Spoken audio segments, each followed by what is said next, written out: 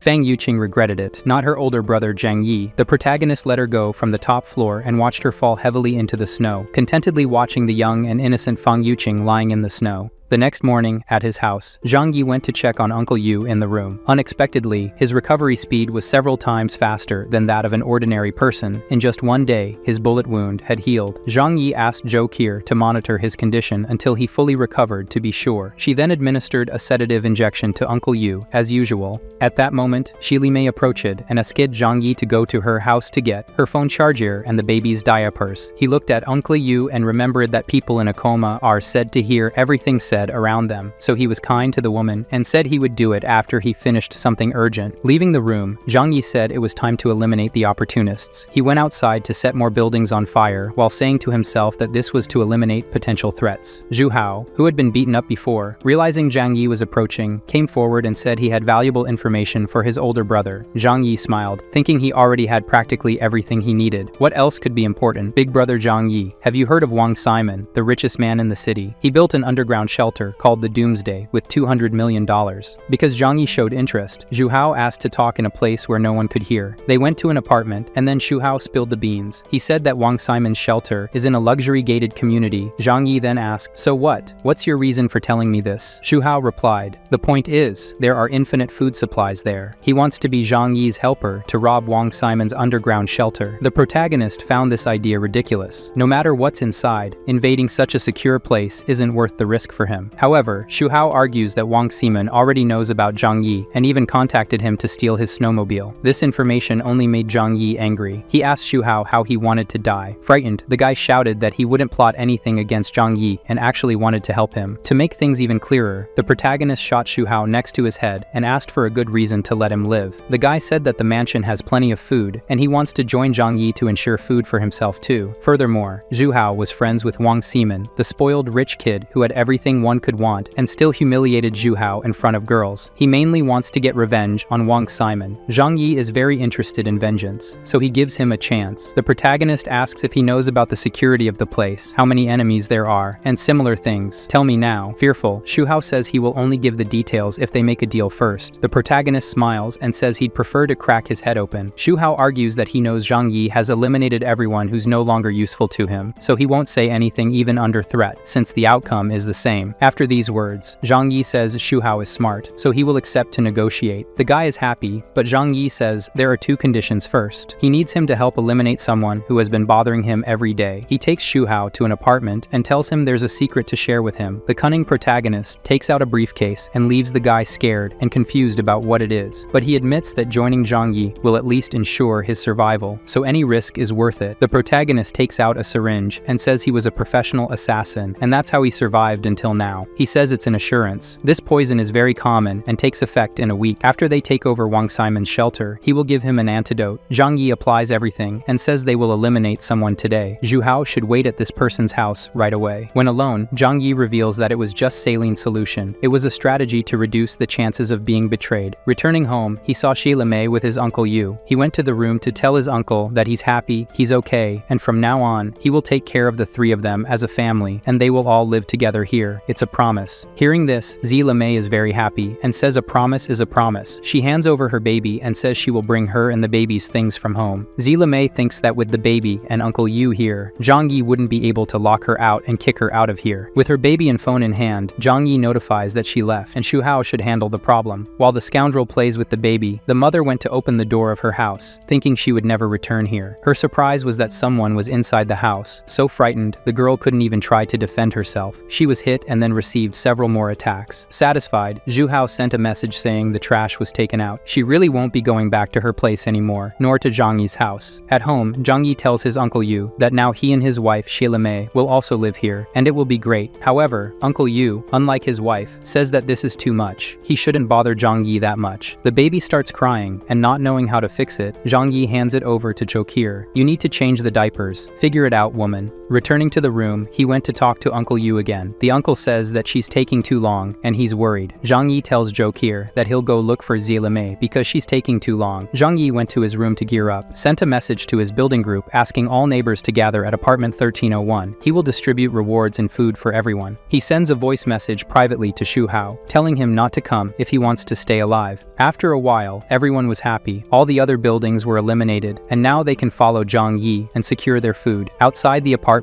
the protagonist hears that everyone is there. He doesn't enter, throws 2 grenades inside, and closes the door. Everyone was happy, and out of nowhere, 2 grenades appear. There wasn't even time to blink, and everything went up in flames. The door was completely destroyed. Zhang Yi, hoping he had protected himself with the shield, entered the room to check the chaos. Everything was in pieces. One of them who survived, angry, asks why. They all helped him so much. Why kill them? Without mercy, Zhang Yi says that he helped everyone survive, and now they owe their lives to him. He's just taking what's his. After erasing all the residents of his building, the protagonist protagonist says that now he has killed all his enemies from his past life, except for Chen Zhang, because of Zhou Qier. Back home, he goes to talk to Uncle Yu and says that there's trouble. Their neighbors rebelled and eliminated Xie Li Mei. They were planning with leaders from other buildings to eliminate us. Zhang Yi says he took care of them, but some escaped. The uncle, crying, says it's his fault. Frustrated, he punches the bed and makes Zhang Yi think that his power, apart from healing, is super strength. He tells him to calm down. Zhang Yi says he's also to blame for this. This world is very cruel, but he'll get a new woman for him, and she'll be very attractive. Don't worry, this leaves the old man all shy. One last problem for Zhang Yi is the baby. Zhou Qier says he won't stop crying, and nothing works now. With his eyes, he asks if she has used that. She feels embarrassed, saying that's enough. These are only for Zhang Yi's use. The protagonist says he will get someone who can breastfeed the baby. We didn't see if he talked to Uncle Yu about it, because in the next scene, Zhang Yi was going with the baby to Li Jian's building. Maybe this was the only one the protagonist didn't burn. He called for their leader, Li Jian, and told him he needed him. Zhang Yi asks if he's not afraid. Li Jian says he is, but it's also useless to run away from him. Moreover, coming like this with a baby in his arms doesn't seem like he was here to kill them. He asked them to find a mother to take care of this baby. There's food here for a while, for whoever takes the child. Zhang Yi says he won't do anything against him and his building because he truly knows they won't try anything against him. Li Jian, not very grateful, says he will take care of the child. He even runs to a woman, hands over the child and the food, and tells her to take it because everything here is truly shared. Observing how many people are alive in his building, Zhang Yi asks how they will survive when their food runs out. Li Jian says that when there's no food, they will die with dignity. The protagonist says that the food problem can be solved with the things he burned before. Li Jian firmly says no, and despite everything Zhang Yi did to corrupt Li Jian, he never faltered once, so Zhang Yi says he admires him a lot, and Li Jian also says he admires how Zhang Yi has the power to keep those close to him alive. Thinking for a moment, Li Jian wanted to ask a favor of the protagonist, but Zhang Yi stops him and says no. However, he continues, and says that the protagonist used to deliver food to all the buildings before, so now that there's only one building left, why not help them? Zhang Yi just refuses and leaves, but after thinking for a moment, he changes his mind a little. He says that if he helps his people for a while, everything will go wrong, and they'll end up like the other buildings too. Instead, he gives them all the seeds he had. If they manage to plant them somehow, they will be able to rely on themselves and not on others. These seeds are the last thing they received from him. For the first time since the snow apocalypse began, Zhang Yi helps someone without any ulterior motives. Li Jian asks one of his residents if it's possible to cultivate it, and an elderly biology teacher says it's not impossible. Maybe there's a small chance of success. Meanwhile, in his luxury home, Zhang Yi mentions that the neighbor's issue has been completely resolved, and now the goal is to get their hands on a new fortress. After a while, Zhou Qier returns home and asks if he's finished his work. Yes. Taking off her coat, she asks what he wants to eat. Zhou Qier, all innocent, starts preparing in the kitchen, and the mischievous protagonist holds her back and says she should guess what he wants to eat. She feels awkward, mentioning that her uncle is in the next room, but Zhang Yi says the house has soundproofing and thermal insulation. The next day, Zhou Qier, very tired from all the effort, continued sleeping. Zhang Yi sends a message to Xu Hao, "Come to my house now." It didn't take long for him to arrive. The same person who not long ago was being kicked by others on Zhang Yi's orders was now in his warm house. Out of respect,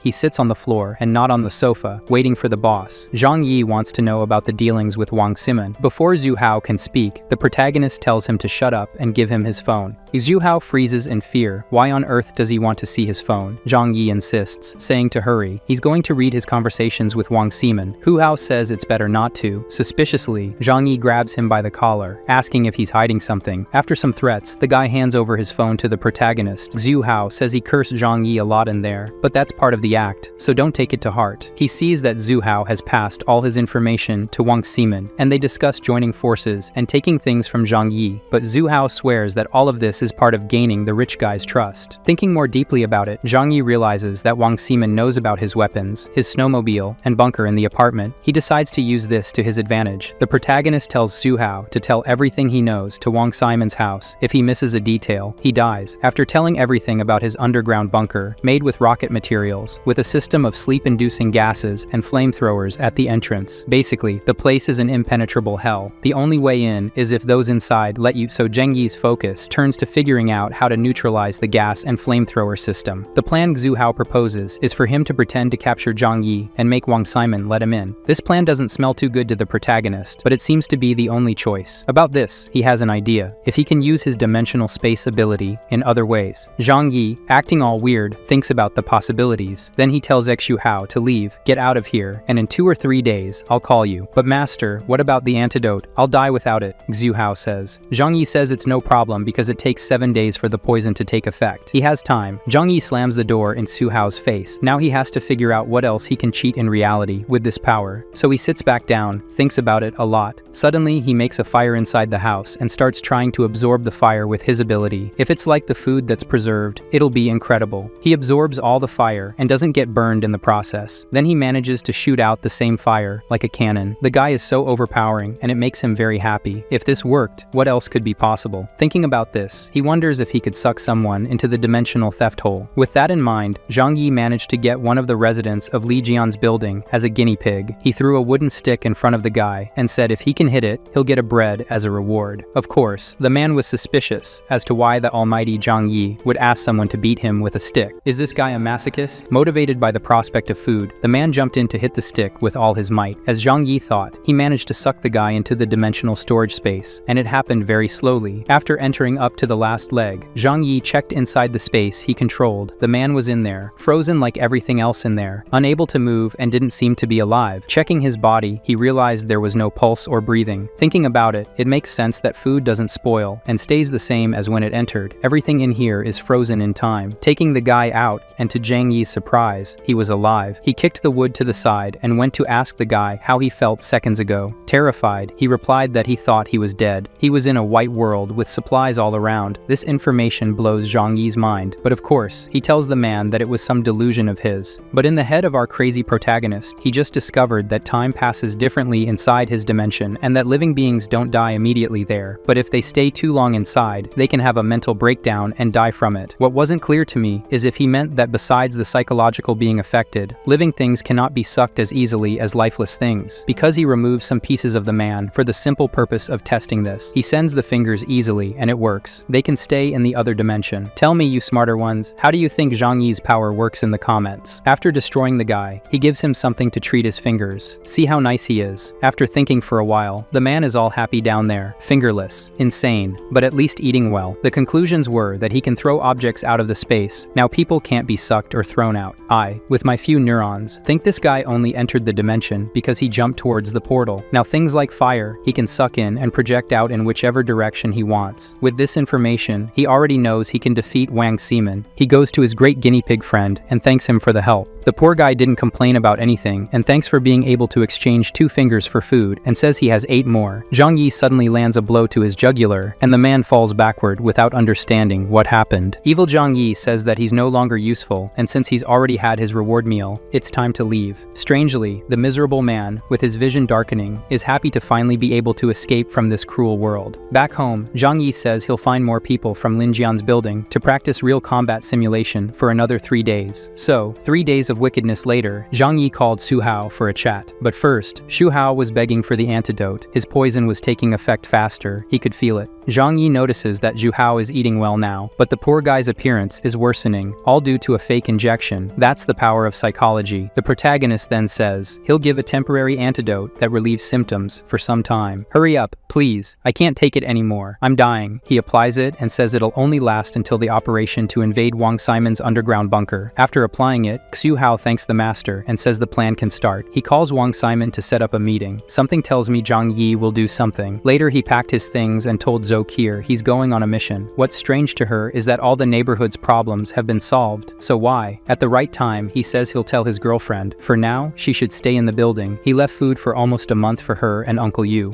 Worried, our lovely Zhou Kier tries to stop him from leaving. It's always dangerous outside. Her man then says he's the danger out there. He gives her a sweet kiss and says everything will be fine. If that's the case, she calms down. Our Zhou Kier is a bit naughty, guys. The mission now is to go to the bunker, but unlike what we expected, Xu Hao is tied up behind. The protagonist explains that they have to keep up appearances. The two walk into the city. After a while, they reach the condominium area, which was the city's richest region. Zhang Yi says since it's the highest place in the city, not even the houses were covered by snow. I didn't quite understand how it works, but the topography of the place makes it snowless. From the entrance of the condominium onward, they go on foot. They won't take the snowmobile to Wang Ximen's house. A woman in one of the houses noticed the duo's arrival on a snowmobile. Looking at her empty house without food, she thinks this must be be her hope. When they arrived in front of Wang Simon's mansion, it was already dark. In front of the house, Zhang Yi tells Shu Hao to go call the rich boy. Scared of taking a bullet, he goes to the camera to say, "Incredible, legendary, rich and handsome Wang Simon. It's me. I came for the meeting to negotiate the snowmobile." On the other side, the rich kid doesn't understand why they're here today and not tomorrow, which was the agreed upon day. Furthermore, the snowmobile isn't with them. But anyway, Xu Hao says to brother Wang Simon, "Please let us in. This is a unique opportunity to get what you want." Wang Simon makes it clear that if they try anything, they'll be eliminated. Entering the mansion, Zhang Yi realizes that the apartment doesn't even compare to this. Xu Hao goes ahead, afraid of getting a headshot. He says that after that door is indeed his house. They keep walking. The millionaire Wang Simon presses a little button on the computer, and then in the security corridor, defense mechanisms are activated, and gases are injected inside. In the rich kid's cameras, the smoke filled everything, and the screams he heard from the two were of desperation. Upon realizing that everything fell silent, he says it's time to treat the guests very well. What you can't perceive is that within the smoke curtain, Zhang Yi was wearing a gas mask and sucking all the smoke into the dimensional theft space. After a few minutes, the door opens. The plan is to shoot him when he approaches. But to Zhang Yi's surprise, the rich boy didn't come, so he pretended to be unconscious and angry with Shu Hao, who said that only Wang Simon and the beautiful girls lived here. The heavily armed guy knocked on the protagonist to make sure he was knocked out and threw him on the bunk. At that moment, Zhang Yi realized that this person is a famous TV actor and must be Wang Simon's friend. Inside, he threw the two of them on the ground like garbage bags. He tied them up while remarking that the security system was truly incredible. The rich guy remarked that it was obvious, as the bunker cost $1 billion to make. Leaving the two behind, they discussed how Zhang Yi had hidden the snowmobile nearby, so he would go look for it. While the two talked, Zhang Yi released the gas he absorbed in the perfect direction toward the guys. "Hey brother Lin, why are you falling?" "I'm not, but why are you shrinking?" As the men fell to the ground, Zhang Yi had already freed himself. Xu Hao and the two wealthy men were unconscious from the gas, and he was now free. The first thing he did was tie up the two and take their weapons. The guys used gold-plated Desert Eagles. Zhang Yi applied the law of communism and took them for himself. All the places were fancy and large. Walking through the rooms, one of them had an indoor plantation, now clearly belonging to Zhang Yi. Going upstairs, he found game rooms, in one of which were the beautiful girls Xu Hao had mentioned, but it was strange that they were all unconscious. In another room labeled dogs and cats, there were the sights they were seeing and tied-up cosplayers, clothes strewn on the floor. One of them was awake and crying, begging for forgiveness from Mr. Wang Simon, saying they were wrong. Holding onto her legs, she said they just wanted to go out for a bit and could do anything he wanted if he let them. Without heart or empathy, Zhang Yi kicked the girl and said that now he had an idea of what was happening here with the others. A few shots, and the place fell silent. Now in the surveillance room, Zhang Yi said the heart of this madhouse must be here. All the cameras and environments were controlled from here. After walking through the other 200,000 rooms, many of which only opened with a password, he gave up and went back to wake the two rich men up with water in their faces. "Are you awake?" Not understanding how this happened, the rich guy freaks out. Zhang Yi then makes it clear that a magician doesn't reveal his tricks, and now has something more important to discuss. He asks if Wang Simon wants to cooperate with him or not. The answer is yes, as long as he doesn't hurt him. Zhang Yi's condition is to live here with Simon, which shouldn't be a problem in such a big house. Surprised, Wang Simon asks if the protagonist only wanted to live here with them, not kill everyone and take over the place and its girls. He says no, that here is too big to live alone. It would be lonely. Wang, all happy, says that if he wants to be friends, he can. Zhang Yi says that the snow won't last forever, and when it's gone, a poor and unimportant person like him being friends with someone as rich as Wang Simon is the best thing to do. Simon agrees, but internally, he thinks about how Zhang Yi is too afraid to kill him. To release the rich guy, Zhang Yi's condition is for him to teach him how to operate the house's security system, to give him the passwords and everything else. As he has no choice, Simon tells him to promise not to hurt him after he does that. Zhang Yi promises that after that, he will let him go. "I don't kill innocents." With no choice, Wang Simon agrees. In the control room, the rich guy teaches Zhang Yi everything, including the passwords and the instruction manual. With all this, Zhang Yi is sure he can control the entire house. If that's the case, brother Zhang Yi can release Simon. He smiles maliciously and agrees. Zhang Yi takes out a knife and cuts Wang Simon's vocal cords. He calmly tells him to breathe slowly, assuring him that the pain will soon fade away. He truly soothes the man, allowing him to peacefully transition to the other world. Simon, now voiceless, wonders why he's saying all this to someone he just deceived. Zhang Yi, as if reading minds, remarks that there's no point in keeping a worthless piece of crap alive. Perhaps it's because of the girls he saw inside. Yeah, that must be it, folks. After disposing of the two, Zhang Yi cleans up the mess that leaked out from Wang Simon and his friend. His dilemma is what to do with Xu Hao, who helped a lot, and everything went smoothly because of him. While contemplating, young Xu Hao opens his eyes and catches sight of the scene the protagonist wanted to hide, him cleaning up the aftermath. However, upon being released, Xu Hao is simply happy, so that miserable Wang Simon went to hell, well-deserved for all he did. Zhang Yi points to a backpack full of food, saying it's his reward for a job well done. Upon hearing the word food, the man rushes over to see and starts eating right there. The issue is that Zhang Yi mentions the house's power won't last long with the generators here, and the food is running out, so that's all the reward he can offer for taking over the bunker. Xu Hao, upon hearing this, refuses to accept and questions if he heard correctly. The protagonist confirms it, explaining that Wang Simon lived here with many other people, and they consumed everything in the house. Probably because of all the women. I think it's true. However, Xu Hao doesn't believe it, accusing Zhang Yi of hiding the good stuff from him and not sharing properly. Angry at the situation, he kicks the food backpack and says he won't accept it. He provided the information about this place and took risks for such a meager reward. Xu Hao claims Zhang Yi is lying. He advances towards the protagonist with hatred, saying that if that's the case, it's better for Zhang Yi to kill him, or Xu Hao will spill everything about Zhang Yi to the others, the supplies and powers he possesses. If not Xu Hao himself, someone stronger will come to defeat him. In anger, Zhang Yi shoots Xu Hao in the chest. He falls to the ground, unable to react because he's stupid. Zhang Yi simply says that anger doesn't make you stronger,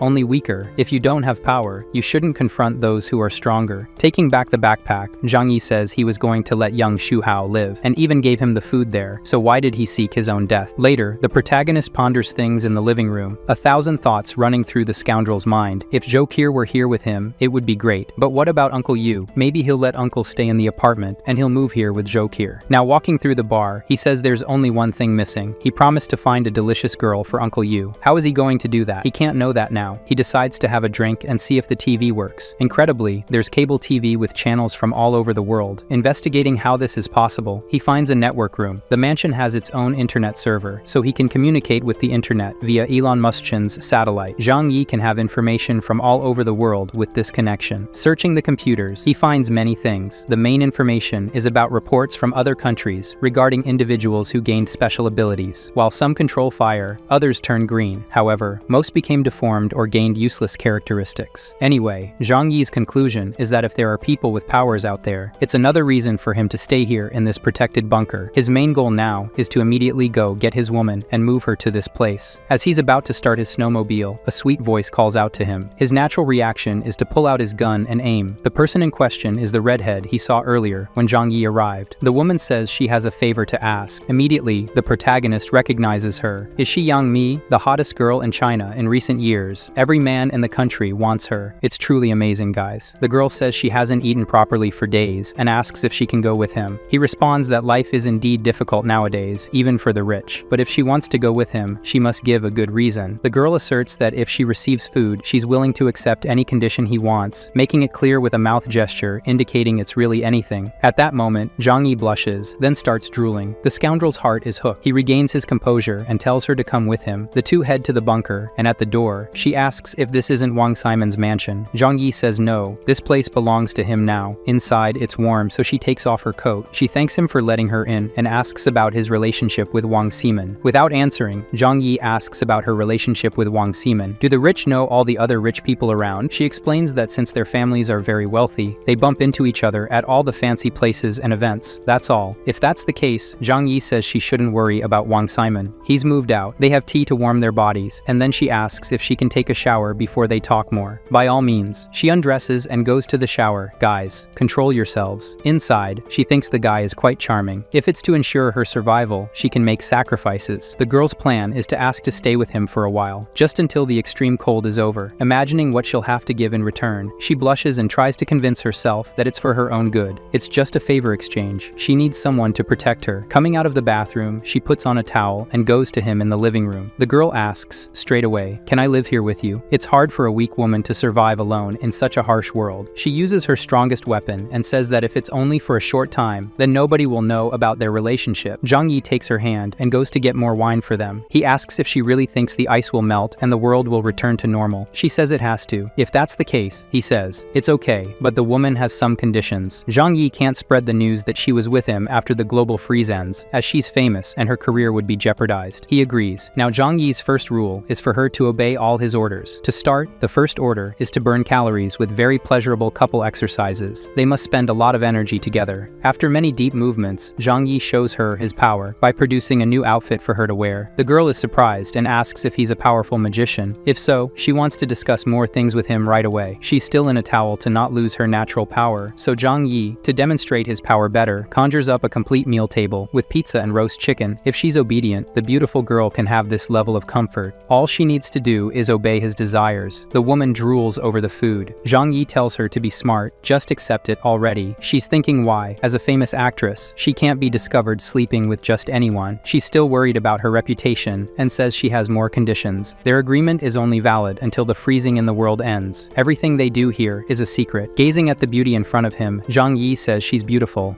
The girl's second condition, which she says with embarrassment and fidgeting, is that she can't be forced to do very perverted things. He has to accept that, and then they can have a colorful friendship. Zhang Yi comes close and says she came to him for help, so she can't ask for too much. Plus, if it's enjoyable for him, it will be for her too. He opens the gates for the girl while she's still hesitant, but in the end, she accepts everything. Zhang Yi informs that he'll go out to find someone else to come live here. But before that, he ponders and asks if many wealthy people still live in this condominium, and if she knows them. If everyone here had millions, they might have a better chance of surviving until now. What Zhang Yi really wants to know is if she knows a beautiful woman to introduce to someone. She says most of the wealthy here are older. Does his friend care about that? That's perfect. His friend is 40 years old. If that's the case, Yang Mi says she knows Zhou Haimei, once considered a goddess by many. Zhang Yi tells her to call the woman right away. She calls the goddess and explains the situation for her to come. After a few minutes, the legendary Zhou Haimei was here. Zhang Yi displays his power to conjure food from beyond and hands it to her. It was because of this that the woman came. He then quickly asks if things are clear to her too. We are making a deal here of food in exchange for food for his friend. They are going out now. Zhang Yi warns that if information about this place leaks out, both of them will die. Meanwhile, next to the territory of the luxury condominiums, in a province called Chu, some people are prepared to walk in the cold, and with some equipment they will dig in the snow. These people can withstand the cold and break the ice in the right places and fish. While they were fishing, they noticed something coming from afar. Upon closer inspection, it was a vehicle that could move on snow and a beautiful woman. With the noise of the bike, the fishermen's wolves went after dragging the sleds. One of them clearly showed his intention by trying to hit Zhang Yi with a trident. To dodge it, Zhou Haimei fell from the snowmobile. Worried about Uncle Zhang Yi's woman, he stood in front of her and pointed at them.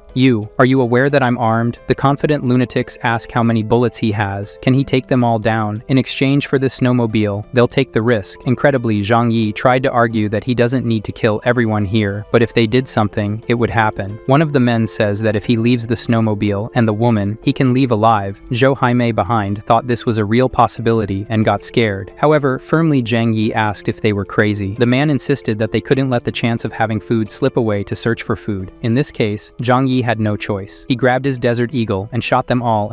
The idiot was the first to take a shot to the forehead, with the noise attracting the dogs, so Zhang Yi, using his storage skill, sucked the wolves into the dimensional space. Girl Zhou Haimei climbed back onto the snowmobile, and they continued to flee. People returned, but all they found were their brothers' bodies in the snow. They also noticed that the dogs were gone. The men looked around and couldn't see where the dogs were. This outsider killed their people and stole their dogs. This couldn't end like this. They would have to seek revenge. Carrying the bodies, they returned to their village. In their village, there's a castle, and inside there's an otaku hugging a Dakimakura pillow. Are you guys like that too? There's no point in lying, I know. The villagers defeated by Zhang Yi returned and went to talk to the otaku in his room. They were disgusted with everything here, asking if he wouldn't prefer a real woman who isn't 2D. The boy is lost in this world, so they need to pull his blanket to wake him up. The situation is so serious that he doesn't even realize there are people in his room watching him date. Wait outside, I'm dating. Sometime later, he left his wife and went to talk to the men. They tell him about a man who has a snowmobile and a beautiful 3D woman. They need that snowmobile and also need to avenge their brother's deaths. The reason they came to the chubby guy is that this outsider may have powers just like the otaku. They want him to help capture Zhang Yi and get the snowmobile for them. The otaku, who seems very important, says that God gave him this power, so he must have sent this person with powers to make him even stronger. Chun will accept the challenge and hunt down this person. The elders affirm that their tribe cannot be intimidated, and what the otaku is doing is noble. They They rely on young Chun. Sometime later, Zhang Yi and Zhou Haimei arrive at the building where their safe house is located. The woman seems sad about the situation. The reason for her sadness is that, in the current situation, she has no other choice. To survive, she must accept being someone else's woman, whom she doesn't even know. When they arrive, Zhou Qi will receive her unfaithful boyfriend. He has been working for so many days away, so he must be tired. Upon realizing the presence of another maiden, Zhou Qi, embarrassed, says she didn't know Zhang Yi liked older women. The protagonist tells the guest to sit down, and leaving the room, he tells Zhou Qi that this person is not for him. She came to meet Uncle Yu, but Zhang Yi asserts that there's nothing wrong with older women. Leaving that aside, how is Uncle Yu? He healed in a week. A normal person would take 3 months to heal. The old man is as good as new. The protagonist's orders were for Zhou Qi always to apply sedatives to restrain his uncle, but now it's time for him to leave the cage. Zhang Yi's concern is that there are others out there with powers. Building a good relationship and keeping his Uncle Yu in good condition are his interests. Together, they are stronger. Inside the room, Uncle Yu was doing very well. He said he was very happy and grateful for everything his nephew did for him. Besides saving his life, he now looks handsome. Uncle Yu feels much stronger now. To demonstrate this, he puts his hand on the bed to try to break it. However, Zhang Yi, impressed, tells him to calm down. Uncle Yu shouldn't think he's a monster. In fact, he has just awakened. He gives an example that before he was a tadpole, but now he's a frog. To help, Zhang Yi reveals his power as well, making it clear to Uncle Yu how he always had so much food. Because of his excitement, Uncle slapped the bed and broke it, causing it to fall to the ground. Zhang Yi asks if he's okay. He says yes. He just needs to get used to his strength. The protagonist asks his uncle if he wanted a wife. He has something for him. Zhang Yi takes him to the living room and shows him his gift. Immediately, he recognizes, "Could you be Zhou Haimei?" She says yes and asks if he's Uncle Yu. Look at how excited the old man gets. Zhang Yi says that this house will be theirs and they can get to know each other and live here together. Zhang Yi will move elsewhere with Zhou Qi. They prepare to leave. Zhang Yi tells Uncle Yu that this snowmobile will be his gift to use it and get food now. His uncle is very honest, saying that this is too much. The snowmobile is important to Zhang Yi. However, the protagonist shows his new ride, a snow-going car. Now it's no secret to anyone that he has powers, and everyone is shocked by this. The two of them go by car to their new home. Along the way, Zhou Qi asks if their new home is beautiful. He replies yes, it's very spacious and comfortable, nothing like their apartment. Along the way, Zhang Yi warns that there is another person at home. He's warning her in advance to be prepared. Zhou Qi sulks because it's obvious it must be another woman. In this way, Zhang Yi reassures his wife, saying that it's just someone who will help with housework every day. Initially, she asks if it's only for this reason, and he says yes, she is the only one in his heart. After that, Zhou Qi calms down and becomes happy. Zhang Yi is relieved because he doesn't need a disobedient woman. On the way, they face a heavy snowstorm until something stronger than the snow hits the car, a tornado. Realizing this, the tornado was pushing the car, so Zhang Yi uses his ability and sucks the entire snow tornado into another dimension. However, right after that, another different tornado threatens them. At this moment, Zhang Yi realizes that there must be another person with abilities like his uncle, so he turns around and flees. More snow tornadoes come their way, and just like before, he absorbs them with his storage power. The culprit behind this was the otaku. These attacks are very exhausting, so now he's at his limit. The others with him ask if he's okay. He says yes, but he needs to rest a bit. Now that they've confirmed the enemy's powers, they are worried. Zhang Yi stops the car and takes a rifle from his storage. He deduces that his opponent must tire out a lot with their attacks, so he must retaliate while they recover. Zhang Yi gets out of his car and shoots at the snowbank. One of them is hit in the leg and shouts for help. Only 2 remain. The otaku still wonders how he can see them hidden, so Zhang Yi shoots several more times. Chun attacks with tornadoes, but his attacks are easily nullified. Despite giving his all, he is completely neutralized. How can he be so powerful? With this, Zhang Yi says they must have realized the difference in power. They are not reacting anymore. However, continuing this fight here could be dangerous for Zhou Qi.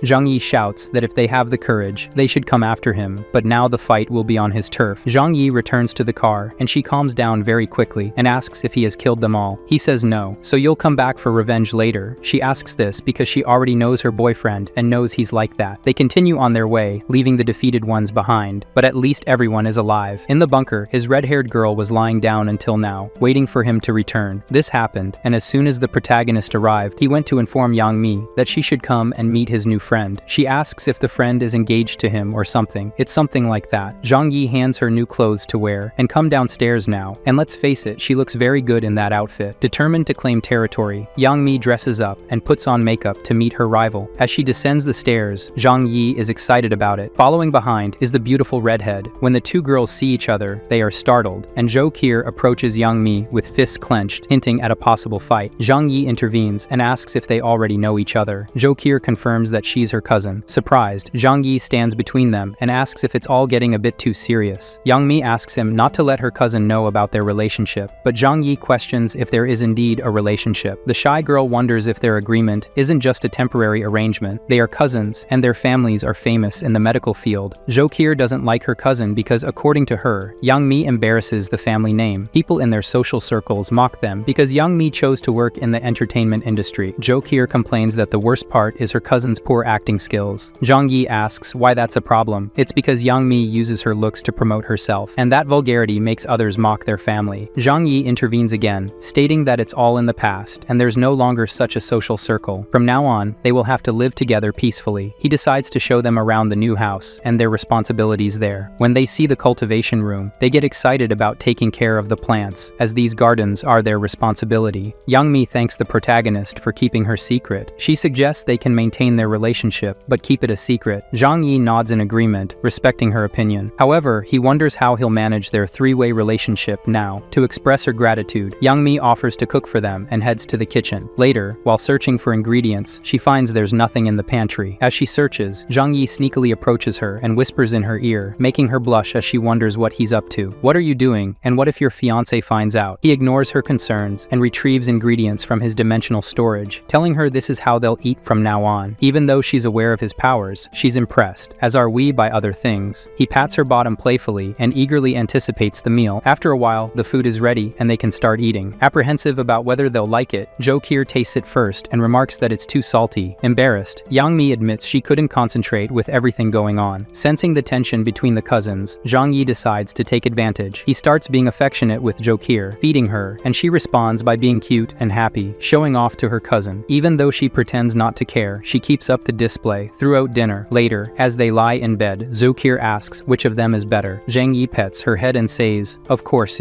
it's her." Jo-kir is his personal doctor, so she's more important. Not to mention, she's the most beautiful. Zhang Yi kisses her forehead and hugs her as they drift off to sleep. In this cute moment, the protagonist reflects that love is nonsense. Everything is about interests. In the following days, Zhang Yi practices his archery skills daily. At one point, he receives a call on his cell phone. Without caring who it might be, he declines the call and blocks the number. Nothing outside this place matters to him. However, mysteriously, the blocked number calls again, making him furious. How is this possible? He hangs up and blocks it again, but the number calls once more. Now he's driven crazy by it, and then the phone answers the call on its own. The person on the line asks why he won't answer their calls. Zhang Yi listens and learns that the person knows his personal information, including his date of birth, ID number, and everything that should be kept secret. Finally, the caller mentions his mansion. The caller says it's simple. This hacker wants Zhang Yi to provide food, clothing, and drinks in exchange for not spreading his information. The protagonist questions if he really thinks this information is important. However, the chubby man on the other end of the line claims to have evidence that Zhang Yi stole from the Walmart warehouse. If he spreads this, the right and powerful people from the entire city will come after him because they know he must have a lot of food. The chubby guy reveals his identity and where he used to work before the disaster. Even Zhang Yi is aware of the company this hacker works for, so if he knows all this, he might have taken control of the security systems of this mansion. Zhang Yi tries to convince the man that he doesn't have that much food, but it doesn't work. Despite Zhang Yi being furious at being blackmailed in this way, he listens to the man's demands. This mansion relies on security cameras, alarms, digital locks, and other things. The man threatens that if he disables these, at any moment he could be attacked in his bunker. The chubby guy says he must deliver everything requested to his address at Villa 302. If Zhang Yi tries anything, he will know, and he will fulfill the threat of leaking all his secrets. After hanging up the phone, he gets so angry that he goes to the living room to get some water and calm down next to his wife. Jo-kir asks, "What's going on? Why is he so nervous?" Zhang Yi tells her everything. His location has been discovered, and how the hacker threatened to leak his information. Now they are vulnerable. His girlfriend mentions that gossip about famous people is common and often lacks credibility, but when it's about such specific information regarding someone who isn't famous, this hacker poses a danger to them. Zhang Yi says he wanted to kill him right away, but perhaps their data will still be leaked even after defeating this guy. She tries to think of a solution. Jo-kir mentions that in the past, technology companies would go as far as to hire people to eliminate hackers to prevent their data from being leaked, but these people always left a way for the information to leak in case something happened to them. With this, Zhang Yi is sure this person must also have such a precaution, so just killing him won't be enough. For sure, their evidence will leak out. Jo-kir then says they've thought enough for today. It's best to relax a bit. However, he insists that this problem cannot be put off. Zhang Yi passes through the room, heading towards the cultivation room. As she is famous, the protagonist explains the problem to her and asks for her opinion. Zhang Yi says this is exactly like people spreading rumors about famous people on the internet. Then suddenly Zhang Yi has an idea. If he does something so that when the information leaks, it will be treated as just a rumor. The two confusedly ask what he intends to do. He says he'll prepare first and then explain. Going to his control room, the hacker calls him, asking if he has separated the supplies. Zhang Yi angrily says that if it weren't for the information he has, he would kill him right now. On the other end of the phone, the hacker starts laughing. If anything happens to me, your information will automatically be sent to everyone's phone in the city within 24 hours. You'd better think carefully about the consequences. At that moment, Zhang Yi is certain that he has 24 hours to act, so he says the man is tough and he will cooperate with him, and then he hangs up the phone. The protagonist's plan is to spread rumors about the Walmart theft through all media channels. By spreading rumors, he will bury the truth in a sea of lies, so no one in the city will believe it. After spreading false information, Zhang Yi stretches, grabs his backpack, and says it's time to take out the trash once again. He puts the backpack in the designated location and moves away to a considerable distance. He hides behind a tree with his rifle, aiming where his target will soon be. He sends a message to the hacker saying he has already delivered what he promised and left. However, even after a while, there is no response, and no one comes out to pick up his backpack. After waiting for a long time and seeing no sign of the person leaving to pick up the backpack, he thinks about calling the hacker or sending a message asking if he has already picked up the supplies. However, he changes his mind. If he asks if he has picked up the supplies, it may raise more suspicion. So more time passes, perhaps hours, and finally the door opens and someone tries to pick up the backpack. Zhang Yi has never pulled a trigger with such determination in his life as he does now. In an instant, a laser pierces the man's head. He rushes to the scene, and to ensure his enemy is neutralized, he shoots him a few more times. Then he enters the house to search for things and notices a notebook. His idea was to destroy it right away, but surely it must contain important information that he can access later, so he decides to store everything in his storage space. Now, everything is done, and he leaves. Zhang Yi returns home relieved, stretching in his comfortable house. This time Joe Kier made the food. As he is served by the two girls, he asks if they received messages on their phones. They say yes, and show some messages about a Walmart warehouse theft. He tells them that's what he did. He spread dozens of messages with false information, and when the true information leaks, it will be lost amidst a bunch of lies. In the control room, he programmed these messages to be sent daily for a while. Impressed by this, Zhang Mi says he's amazing. She recalls that it was common among stars who were exposed due to some scandal to be forgotten if another famous person was exposed for something later. He did something similar to that. The girl thinks that besides being handsome, he's very intelligent. Joe Kier asks, what if there's still a risk of people coming after them here? Isn't it still dangerous? Zhang Yi is silent for a while, and then Joe Kier says she doesn't doubt his methods, but in Tianhui City, there are several people who deal with technology like the hacker, and others could also hack into the security system of their house. Zhang Yi agrees and says that indeed, unless the world returns to the Stone Age, they run this risk. The two girls, upon hearing that they are constantly at risk, even behind this security system, become scared. But Zhang Yi says they can solve this in another way. However, just thinking that he might be attacked unprepared leaves a bitter taste in his mouth, so he says this safe haven will become even safer. Zhang Yi tells the girls that he is confident and can keep this place safe, but they can't just sit around. For some reason, the redhead becomes shy thinking about something. Zhang Yi, unsure if she's that mischievous, gives her a smack on the head and says they'll set traps to reinforce security, not rely on technology. Zhang Yi explains that this bunker was prepared for large-scale threats like bombs and airstrikes. However, there isn't much security against attacks by people as he would like, so they will prepare defenses against people trying to invade the place. The two beauties, excited, say they will do anything he asks. Zhang Yi takes out from his storage space a pile of nails and wood. With this, they will make traps. They'll nail nails into wood and bury them in the snow. He also explains how other traps will work. While they manufacture them, he thinks that after realizing there are traps, they might start using equipment to dig up all the traps. It was thinking about this that he had another idea. They started placing some traps, and Zhang Yi buried some explosives. If you try to dig this up, you'll be eliminated. He also hides grenades with tied lines, and people passing by dragging things to unearth the traps will be blown up too. Finally, after much effort, they made good protection in the areas around their mansion. Returning home, Yang Mi asks when invaders are coming so she can see the traps in action. Zhang Yi asks if she's crazy. It's better that they never need to use them. Sitting on his couch, he says that most people with common sense won't try to attack a fortress at a time when everyone wants to keep intruders away. Only then does she understand. It's better to have these traps as a precaution only. Before she realizes it, Zhang Yi is already making another security mechanism, even though they have digital locks. He prefers to have mechanical locks as well, so he can lock the door and no one can open it from the outside. Quickly, the front door now has 3 times more security security. Yang Mi begins to be sure that joining this guy was the best thing she did. Surely she will have a much safer life than anywhere else, and also very pleasurable.